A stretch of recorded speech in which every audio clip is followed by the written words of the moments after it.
Guys একটা দরকারি খবর নিয়ে তোমাদের কাছে আমি এসেছি। ব্যাপারটা হচ্ছে যে আমার ভাইকে দেখতে পাচ্ছ। তো গাইস ব্যাপারটা হচ্ছে যে এখন আমরা আছি পুনেতে, আর পুনেতে আমার ভাই আজকে একজন ব্রেকআপ করিয়েছে। তো ব্রেকআপটা গাইস কী করে করিয়েছে সেটা তোমাদের আমি দেখাচ্ছি, তাহলে তোমরা বুঝতে পারবা।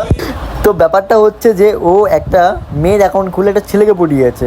তো তোমরা দেখো চ্যাটগুলো, তাহলে বুঝতে পারবা। এই তো গাইস ব্যাপারটা হচ্ছে যে এরকম ছেলে পুরো এখন ওখানে হাবুডুবু খাচ্ছে।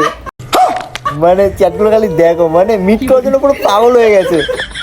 মানে গাইস কি বলবো, মানে ছেলেটা গাইস ওই পুরো হাবুডুবু খাচ্ছে। মানে ওকে অ্যাকচুয়ালি মেয়ে ভেবেছে, আর ওদের দুজনের মধ্যে এখন ব্রেকআপ হয়ে গেছে। ব্যাপারটা কি হয়েছে, আমার এই ভাই ছেলের সঙ্গে হেভি চ্যাটে কথা বলেছে। আর ছেলে মানুষ বুঝতেই পারছো, তো ওই ছেলেটা ওই মেয়েটার সঙ্গে হেভি কথা বলেছে। মানে এমন ওদের ব্যাপার যে ওদের 2 বছর 3 বছর রিলেশনশিপ একটা মেয়ের কারণে চলে গেল পুরো। মানে গাইস তাও একটা ফেক অ্যাকাউন্ট দিয়ে এরকমটা হলো। অ্যাকচুয়ালি আমার মেয়েটাকে পছন্দ হয়েছিল, তো মেয়েটাকে আমি প্রথমে বলেছিলাম আমার তোমাকে পছন্দ।